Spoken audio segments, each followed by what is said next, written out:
we will deal with that later. Thank you so much, everyone, for joining us for today's Third Thursday program, the Vermont Historical Society. We're very pleased today to welcome David Work. David is a professor at Tacoma Community College in Tacoma, Washington, where he teaches American history. David received his PhD in American history in 2004 at Texas A&M University in College Station, Texas, and in the past has held teaching appointments at Texas A&M University in Doha, Qatar. He wrote an excellent article for the Vermont History Journal, published by the Vermont Historical Society, on Buffalo soldiers and their time in Vermont at Fort Ethan Allen. And we're extremely pleased to welcome him today to speak more on his research into that topic, on the article, and to share all of that crucial Vermont history with you today. So without further ado, I will turn it over to David. Oh, thank you very much. Thank you for having me. So I'll just get started and read an updated version of the paper. So I've done more research since that paper was published over a dozen years ago. So I'll just get started now. So after 2 years in the Philippines, in July 1909, the 10th Cavalry arrived back in the United States in New York City. It was greeted by the greatest public demonstration any Buffalo Soldier regiment ever received. A large crowd of cheering blacks awaited their arrival at the pier. And then the troopers rushed ashore for reunions with friends and family.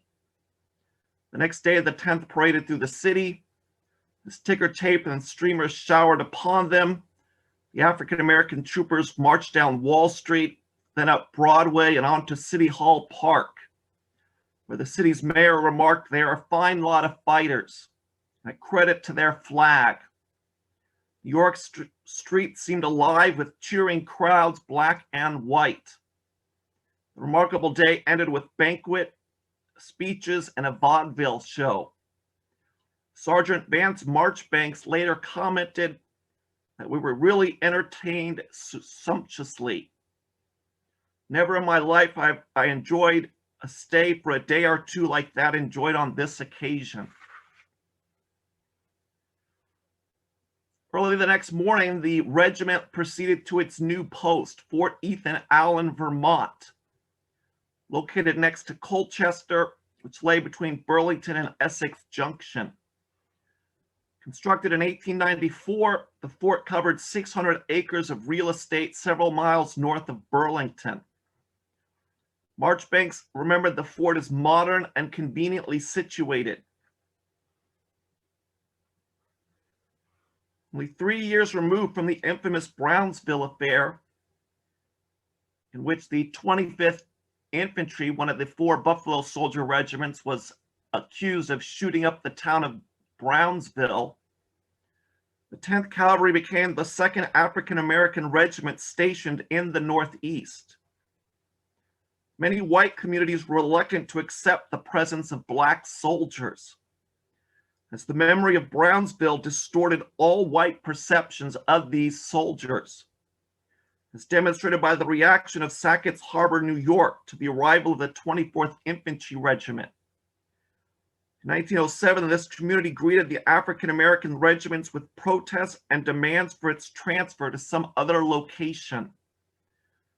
The local congressmen and other prominent citizens appealed directly to the Army for the black soldiers' removal, but to no avail as the 24th took station as planned.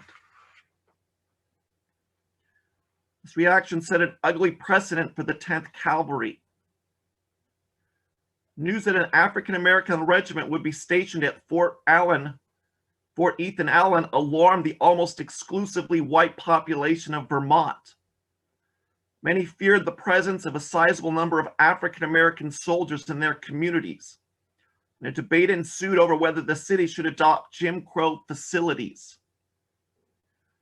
For the next 4 years, the 10th Cavalry would encounter similar reactions as it traveled throughout the Northeast and as far south as Winchester, Virginia. Wherever they went, the black soldiers faced fear and suspicion. and had to demonstrate good behavior to win the acceptance of the white population. The arrival of the 10th Cavalry sent Burlington into demographic shock.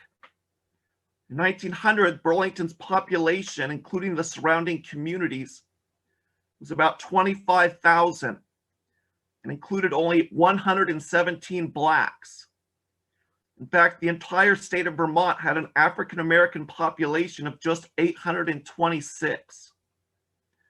In July 1909, the 10th Cavalry reported 750 Black enlisted men currently in the regiment. The actual number of African Americans arriving in Burlington was far higher because the regiment had a large following that included wives, children, and other relatives, as well as businessmen, gamblers, prostitutes, and the usual assortment of disreputable characters that followed all Army regiments. One newspaper estimated that the Black population increased by as many as 1,500 people. Almost overnight, Burlington acquired a substantial Black community, a situation that clearly dismayed many residents. The sudden influx of so many Blacks led some town residents to protest the assignment of a Black cavalry regiment to the local fort. The editor of the Burlington Free Press disapproved of the assignment, writing that the federal government believed there would be no objection to the presence of so large a body of Negroes, they were in error. The town was up in arms over the decision, and in mid-July, as the regiment's first units arrived, several racial incidents occurred. One Black sergeant attempted to cash a pay voucher in a local bank, but he was refused service even though his voucher was good. On several occasions, white residents left restaurants when Black soldiers entered, and many white citizens of Burlington demanded that Jim Crow trolley cars be instituted. The editor of the Rutland Daily Herald expressed such sentiments. He wrote that the menace posed by the Black soldiers could be eliminated if the cavalryman could get his beer at a fort canteen instead of in Burlington saloons. By simply excluding the African American soldiers from town, he lectured, the matter of control would take care of itself.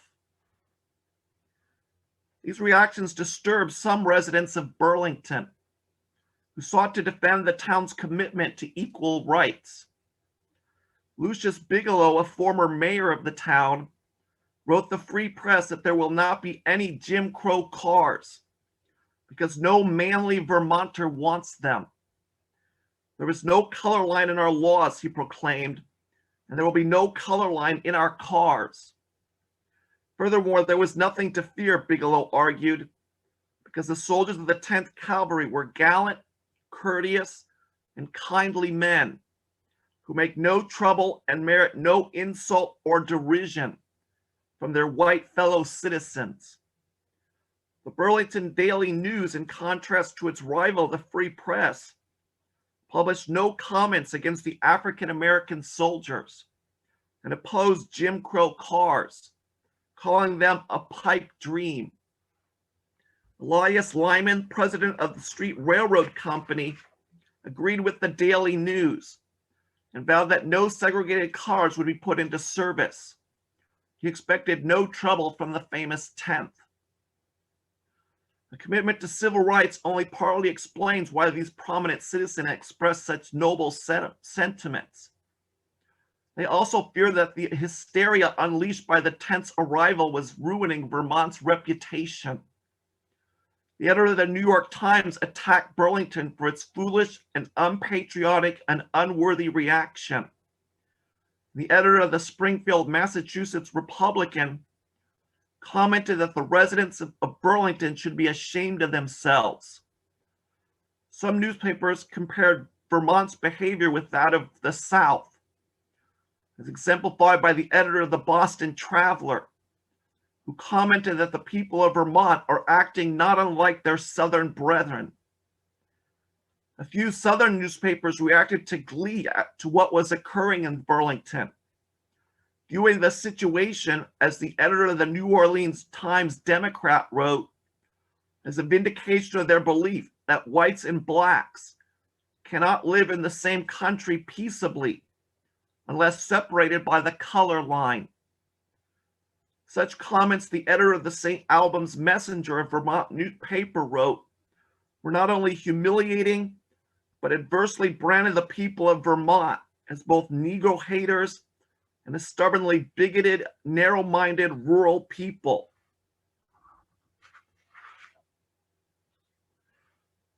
The black troopers of the 10th Cavalry, over whom this entire ruckus was being made, remained officially silent on the subject of Jim Crow cars or any other form of racial segregation. Marchbanks later commented that the men heard there had been some talk of antagonistic sentiment, but he and the other soldiers made no other comments about it. They had encountered this reaction before, and upon arriving in Vermont seemed only worried about the cold winters. On the other hand, one white officer, Major George Sands, marveled at sentiments antagonistic to a Negro regiment in such a patriotic spot as Vermont. He predicted that the African-American soldiers would give the people of Burlington some lessons in patriotism. Regardless of the opinions of community leaders and out-of-state newspapers, many people in Burlington awaited the 10th's arrival with foreboding. Some expected rioting and carnage. These citizens, as the editor of the Rutland Daily Herald wrote, had determined that the troopers of the 10th will have to conduct themselves twice as well as white soldiers. Any disturbance that might pass for a flow of animal spirits in the Caucasian would have committed by an African-American soldier be riot, outrage, and bloody murder. The first week, wrote a correspondent for the Bennington Evening Banner, was a critical time. If it brought disorder, then Jim Crow cars and all sorts of color lines may be the result. The people of this city are anxiously awaiting the outcome. On July 28th, the 10th Cavalry finally arrived in Burlington, and as it became clear that the troopers would not cause any trouble, the community breathed a collective sigh of relief. "Military discipline kept up without a break," shouted the headline of the Burlington Daily News.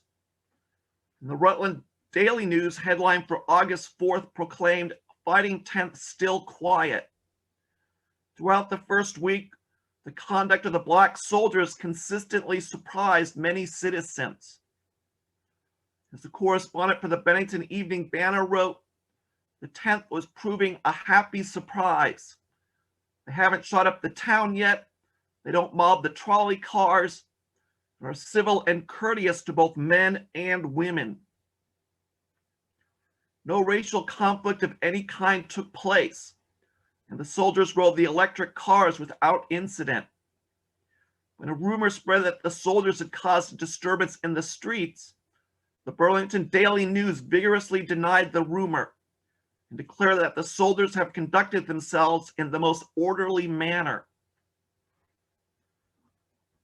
The town decided against instituting Jim Crow cars, though de facto segregation occurred.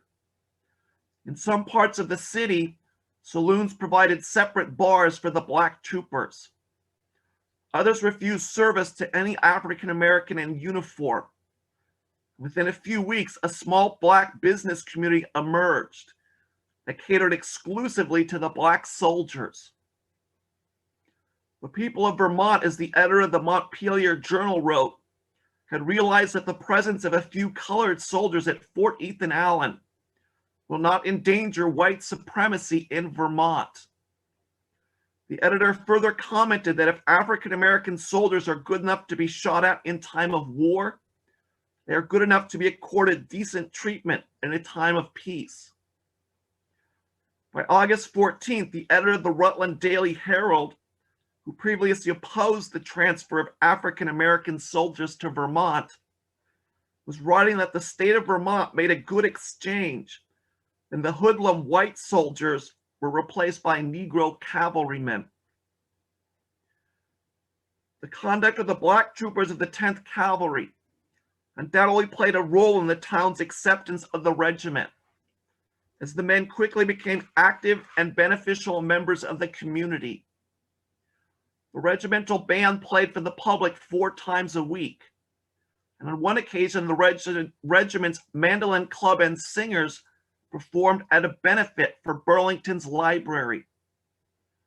The 10th allowed the public to watch the daily mounted drills and weekly parades conducted on the post parade ground. The most popular activity engaged in by the black troopers, however, was baseball.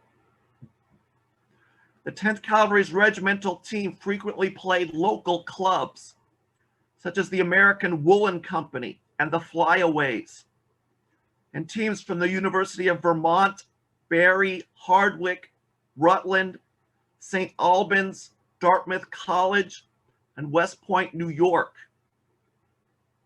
The games were competitive and attended by large crowds, numbering as many as 300 people. The result of these activities was that the community embraced the regiment. After a band concert, one resident wrote the 10th thanking the soldiers for their generous act and declaring that the sentiments of Vermonters toward the regiment was very kind. In April 1910, a local club held a dinner and dance to honor the non-commissioned officers. More than 100 prominent citizens, including the mayor of Burlington and an ex-governor of the state, attended the party. The town again honored the regiment in July 1910, when as the 10th was leaving for New York to participate in maneuvers, homes and businesses displayed flags and large crowds gathered to watch the regiment march out of town. Because of these activities, the regiment's veterinarian S.W. Service reported, a friendly and almost confidential feeling has sprung up between the townspeople and the soldiers. The black troopers, of course, were not angels and often committed petty and not so petty crimes. The local police department arrested soldiers for disorderly conduct, forgery, breaking into homes, and even disturbances on the streetcars.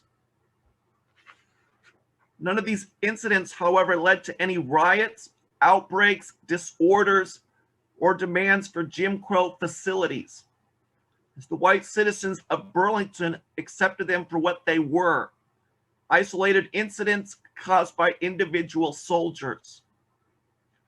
Even after the worst crime committed by an African-American soldier, the murder of 3 people, no hysteria broke out and no one called for the removal of the 10th Cavalry.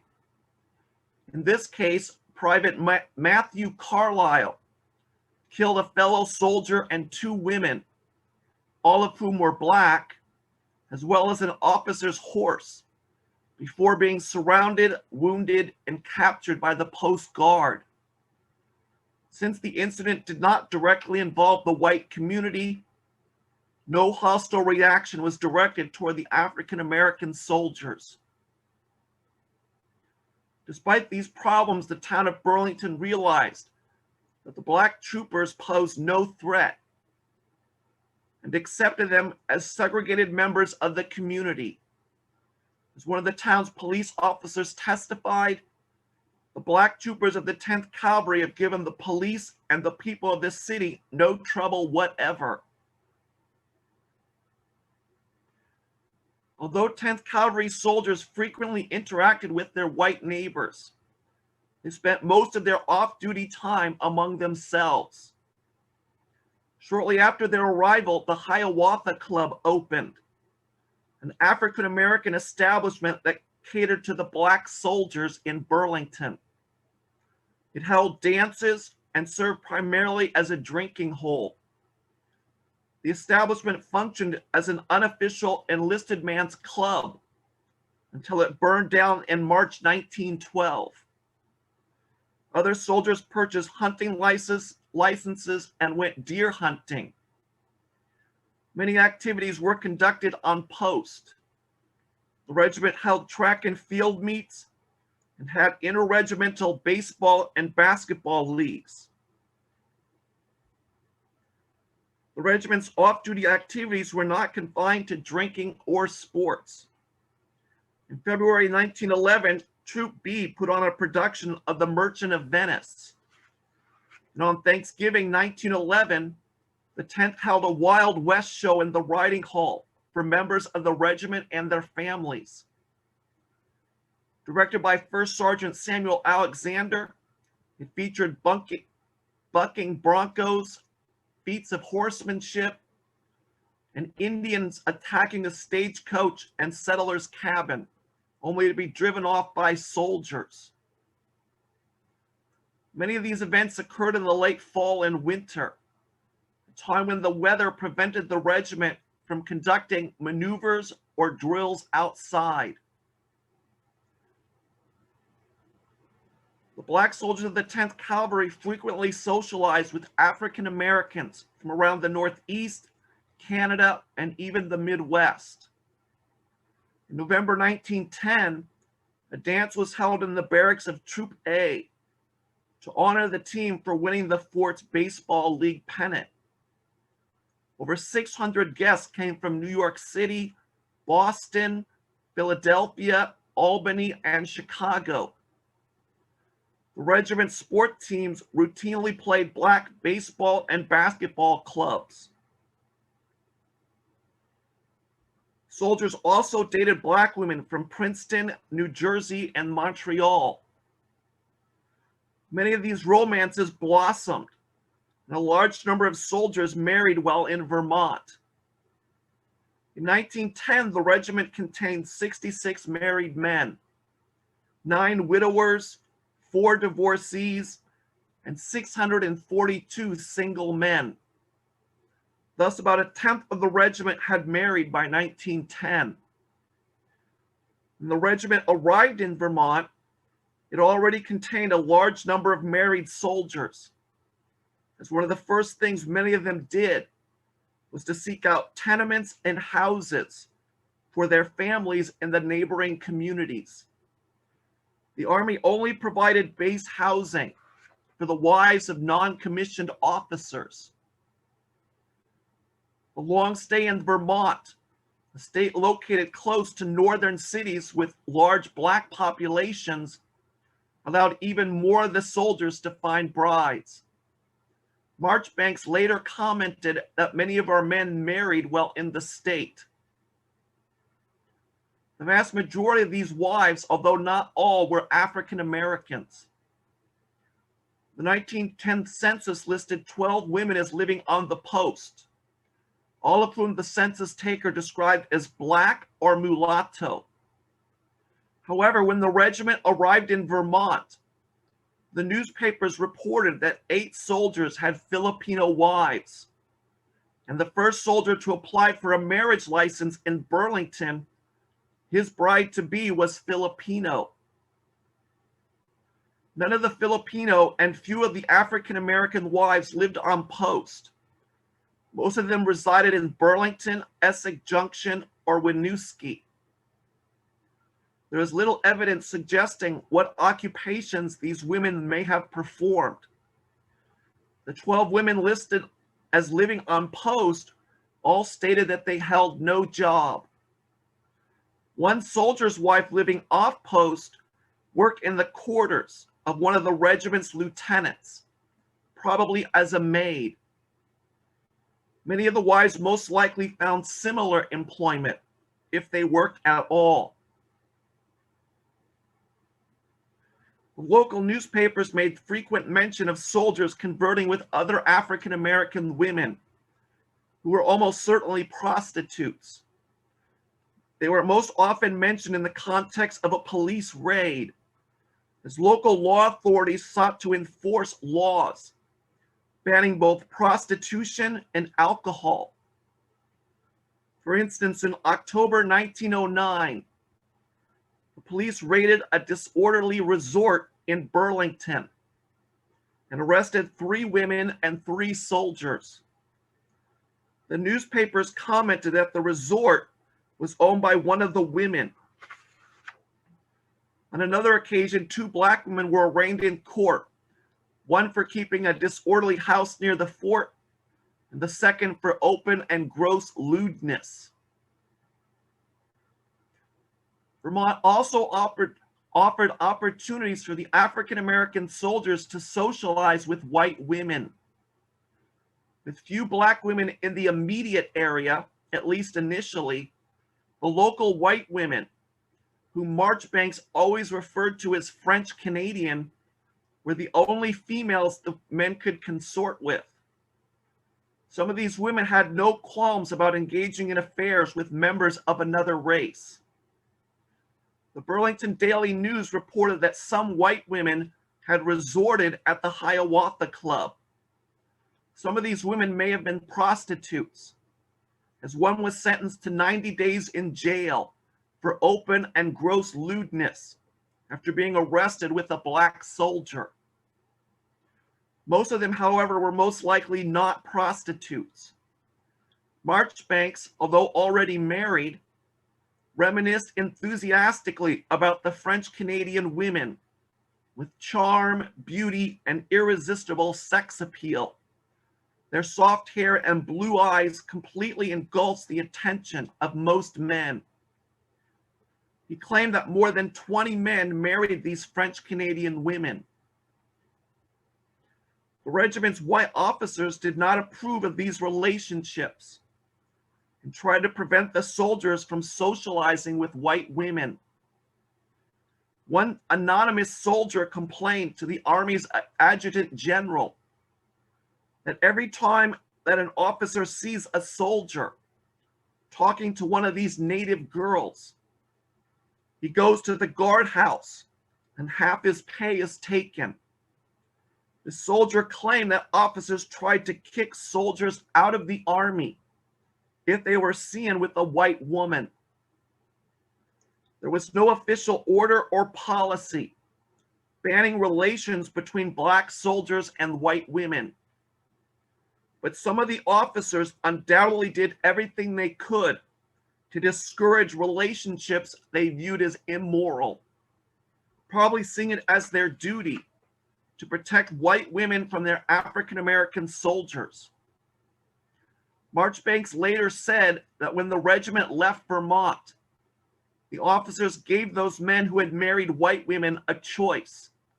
They could either divorce their wives and go with the regiment, or give up the regiment and stay with their wives. Nearly all of them, according to Marchbanks, chose to stay with their wives. While in Vermont, the regiment's military duties were light, which helped to make Vermont, as Marchbanks wrote, a delightful place to live. The men's military activities consisted primarily of garrison duties, regular mounted and dismounted drills, target practice, and practice marches. As a result, during this period, the 10th Cavalry continued to have one of the Army's lowest desertion and highest re-enlistment rates. In 1912, the average time of service throughout the entire regiment was just over 5 years.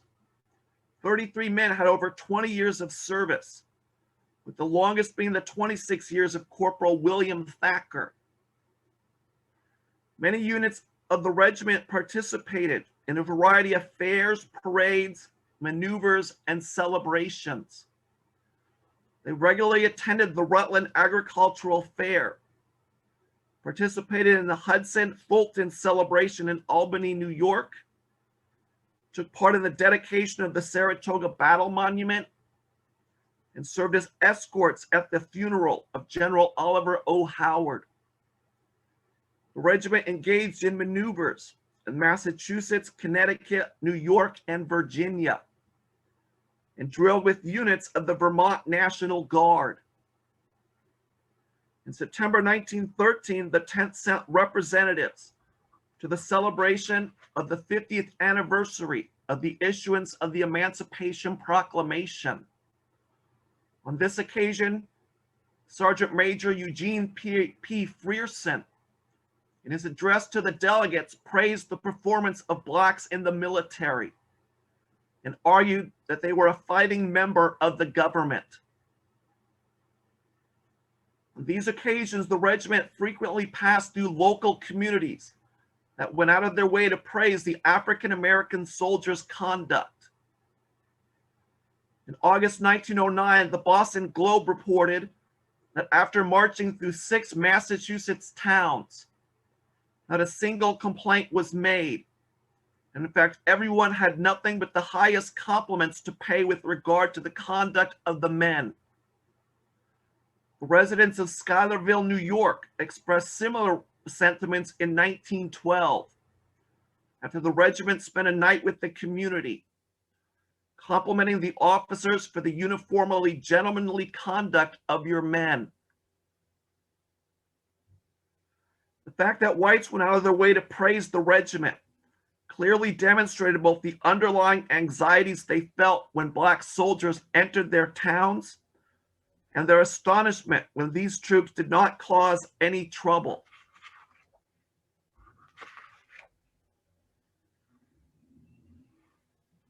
The 10th Cavalry's stay in Vermont ended in November 1913, when the regiment was transferred to Arizona.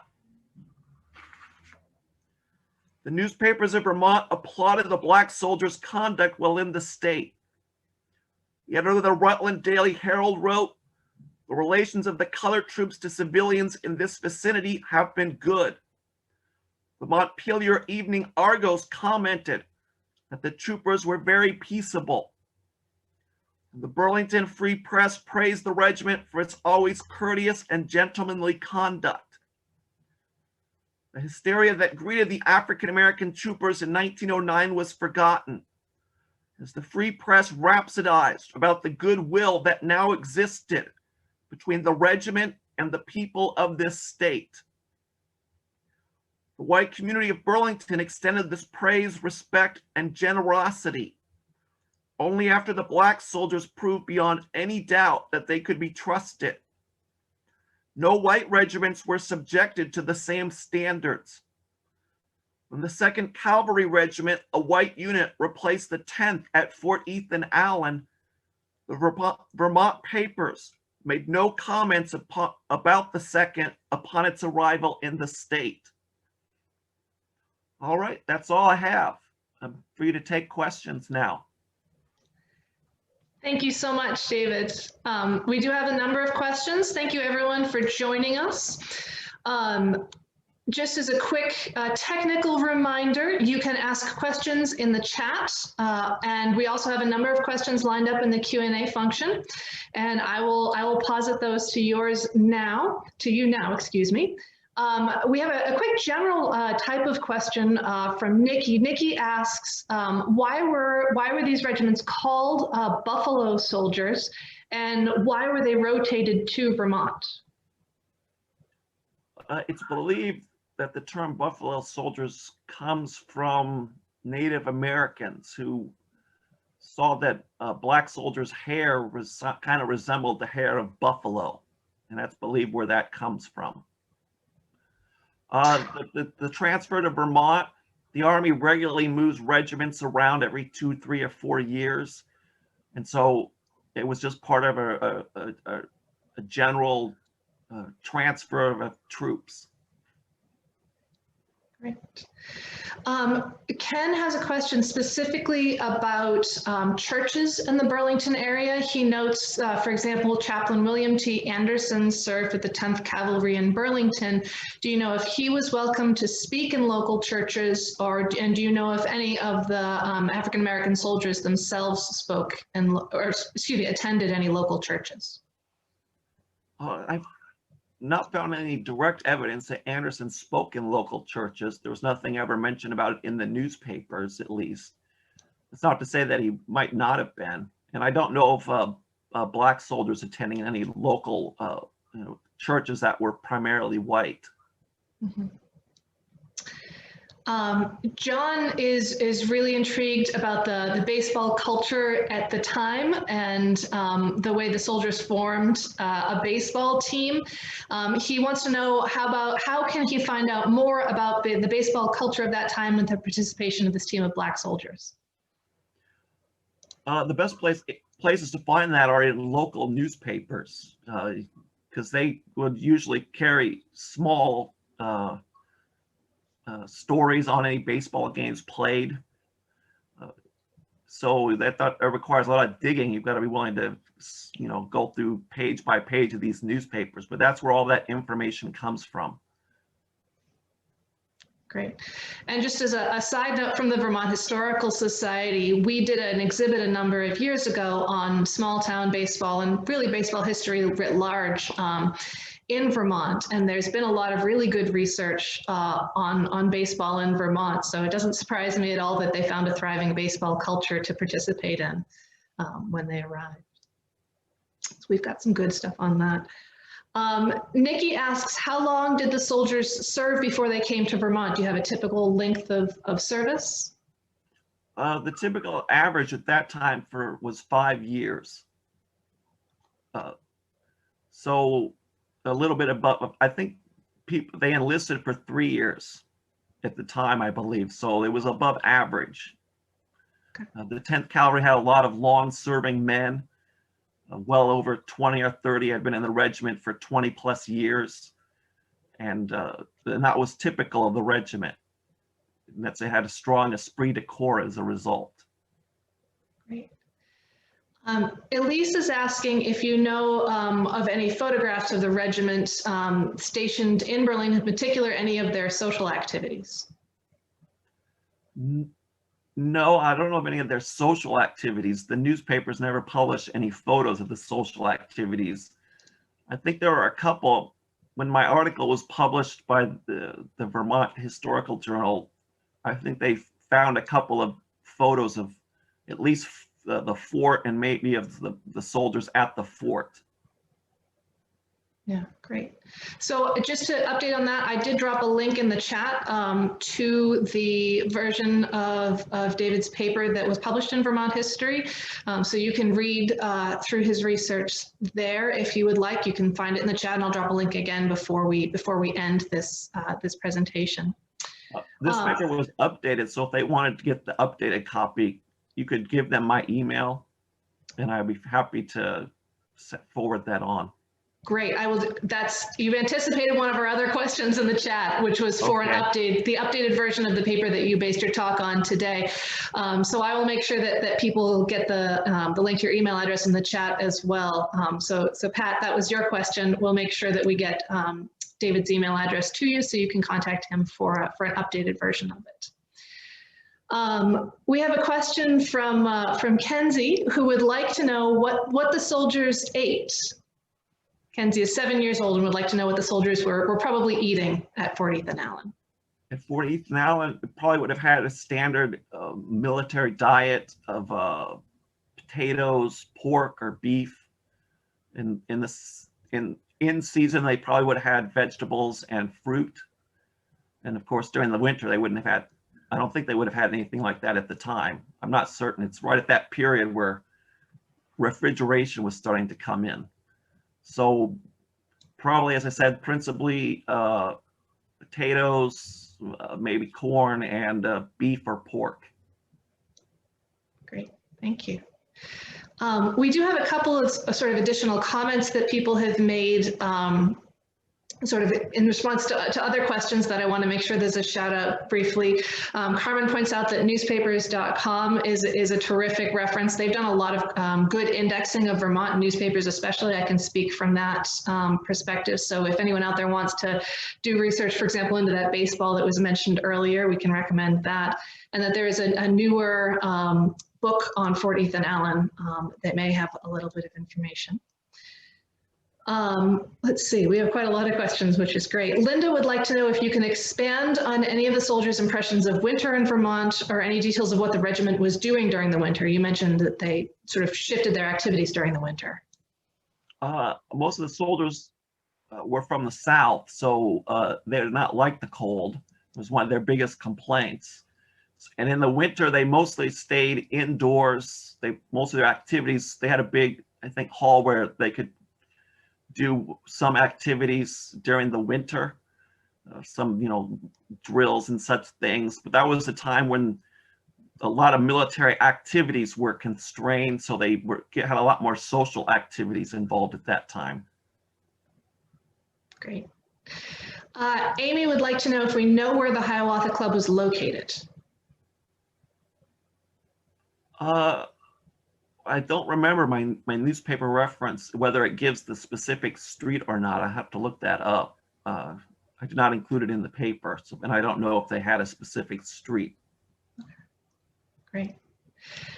Let's see. We have a lot of questions, so I'm trying to scroll through. We may not get to every question today, in which case I apologize, but you can take a look at David's paper, or perhaps you're interested enough to do some of your own research now and using some of the resources that we've shared. There's always more terrific work to be done. Let's see. Have you found, Bonnie would like to know, have you found or connected with any descendants of the soldiers who served in the 10th in Vermont?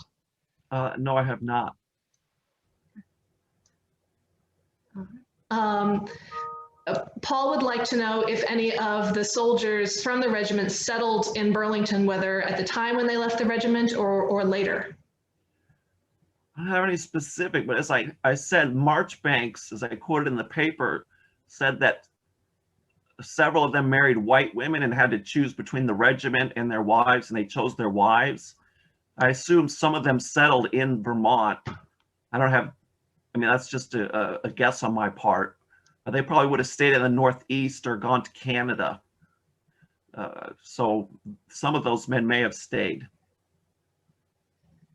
It's my understanding that we know that there were a handful who did return afterwards, and that there's been a little bit of research done in the Burlington area on that, although I'm afraid I don't personally have any specifics. Keep an eye on our social media. We'll share that. I'll make sure that's shared out as well for everyone who's watching along at home if you'd like to know the answer to that question. I apologize that I don't have it top of mind. We have a couple of people who are a little bit familiar with Reverend Patricia Thompson says that there were a number of families who attended the Winooski United Methodist Church, I'm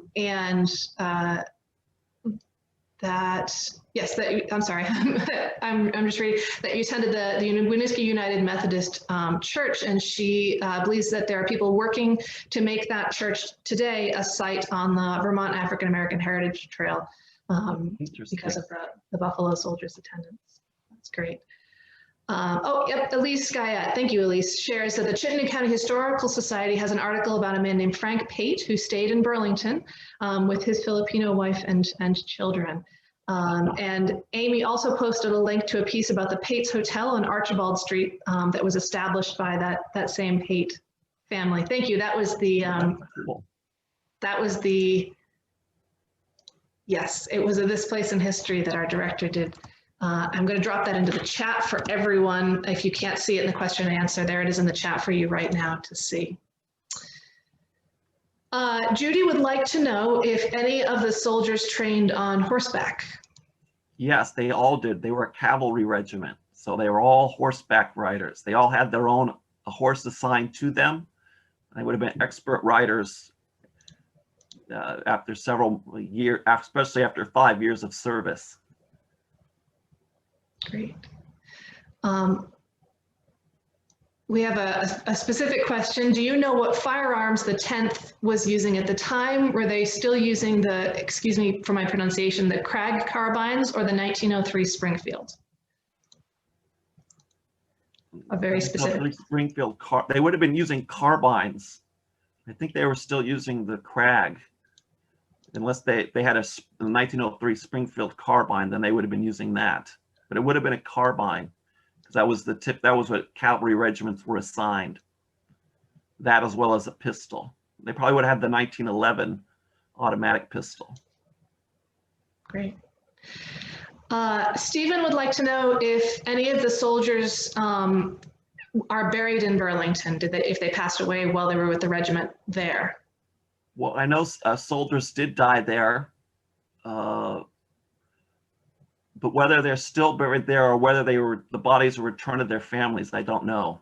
You'd have to check with if there's a Fort Ethan Allen museum or cemetery. Yeah, we have some really good local experts with us. So if anyone is aware of any of the soldiers buried in a local Burlington cemetery, please do let us know in the chat. Well, they would have been buried at the Fort Ethan Allen Cemetery, the military cemetery there. Okay.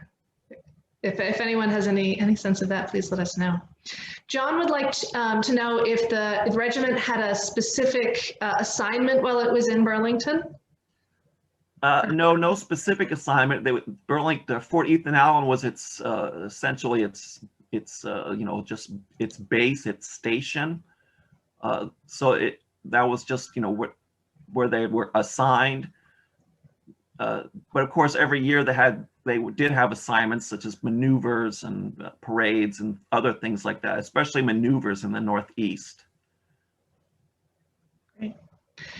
Sarah is letting us know in the chat that the Chittenden County Historical Society held a gala historical event at the Winooski United Methodist Church not too long before the pandemic, that the church members there are very familiar with a number of descendants who settled in the area, and that there was a major reunion of those descendants at the fort about a dozen years ago. And she does confirm that there is a Fort Ethan Allen museum. So that's something for us all to visit when we can visit places regularly again. Thank you, Sarah, for letting us know that. And Paul has also linked in the chat the article that we discussed earlier from the Chittenden County Historical Society about the Pates, Frank Pate and his family, who moved back to Vermont.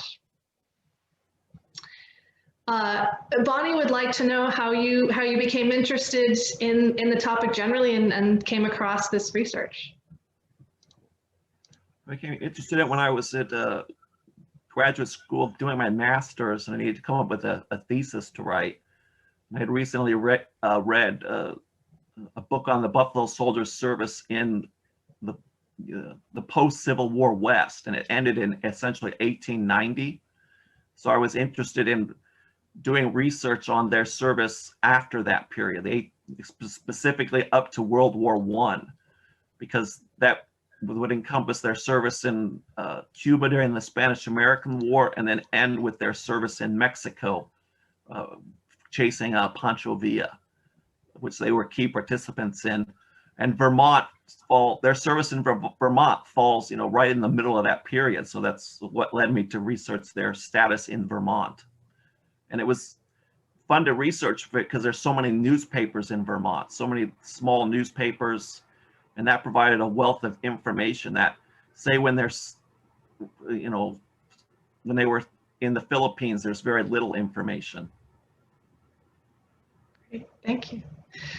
Sarah has added for us in the questions that the reunion about a dozen years ago at the fort included people from all over the country and was a very large event. It sounds like it was a wonderful. It sounds great. And Elise has updated us that Frank Pate, in answer to the question earlier of whether any of the soldiers were buried in Vermont, Frank Pate, who returned after he left the regiment, is buried on Archibald Street. So he was buried in Vermont. Elise asks where we can find pictures of their activities, and I do want to revisit that briefly because you had mentioned to look in local newspapers at the time, most likely that there would be some photographs there. Are you aware of any sources beyond that, any military sources or anything like that that might have further pictures? The National Archives, although I didn't find any at the time, that was well over 15 years ago now since I looked there. Other than that, maybe the Fort Ethan Allen Museum would probably be a good place to check. As I said earlier, that the local newspapers did not have photos. Oh, sorry. So. I had that wrong, sorry. All right. Elaine would like to know if this material is available to Vermont schools. Elaine, we have some information, including that article, available for Vermont schools, and there are certainly more resources that you can check out at vermonthistory.org that cover this topic and other topics about Black Vermonters that may be of interest to you in a school. Hope that answers your question. Great. Jack would like to know, we are actually getting to the end of our questions. So if anyone else has any questions, please put them in. Jack would like to know if there was any interaction with the KKK in Vermont and the regiment. No, the second coming of the Klan begins in 1915, and it was created in the South. So, you know, that version of the Klan, they were already gone from Vermont by the time it's created. So there was no interaction with them or any sort of white supremacist group like that. Jerome would like to know if any members of the 10th were born in Vermont or if they were all born in other states and only came here as part of their military service. I never found any evidence that any were born in Vermont. Vermont, as I said, had a very, very small Black population in 1910. And for my information suggests that most of the soldiers came from the southern states and a few from large urban areas in the north, like New York or Chicago. But the majority came from the South, because that's where they sent their recruiters. Each regiment recruited its own soldiers at the time, and so they would send a recruiters to, say, Nashville or New Orleans or something like that, where they knew there was a large Black population. Thank you. Answers that question. I just want to direct people towards the chat. Not too many more questions, but that there have been some great things shared, including a link to a couple of photographs, as well as one of our participants who is doing some really fascinating research on his own family's history in Vermont. So definitely check out the chat. I apologize, I don't have your name. It just tells me you're calling from a Galaxy phone, but do you asks what the base pay was for enlisted soldiers at that time? I don't know at that time. I know during and immediately after the Civil War, it was $13, but it would have been more than that by 1910.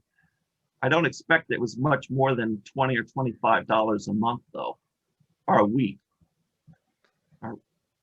So yeah, I don't know what the answer to that is. It's an interesting question. Yeah, probably not huge. No, they would not have been paid a lot. But for a Black man at the time, it might have been a good pay, especially considering that they would have had the prestige of being in the military as well, which was a big deal in the African American community. Carmen has done a little bit of sleuthing research on the side and has found the Hiawatha Club located at Winooski at Russell Street. So there's our answer and to that. And we've also had a great link shared in the chat to some other resources at the Vermont Historical Society. Thank you to others for sharing it as I'm focused on their questions today. I appreciate that. Some great additional books and things like that. So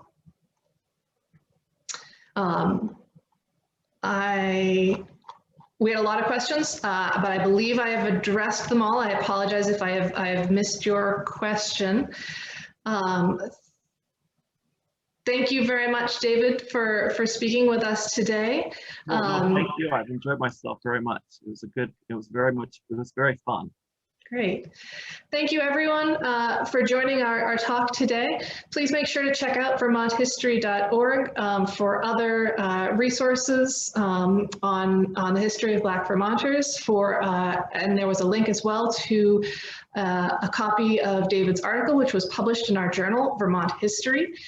And make sure that you are looking for future presentations from the Vermont Historical Society and following us on social media. Thank you very much, everyone, and have a wonderful day.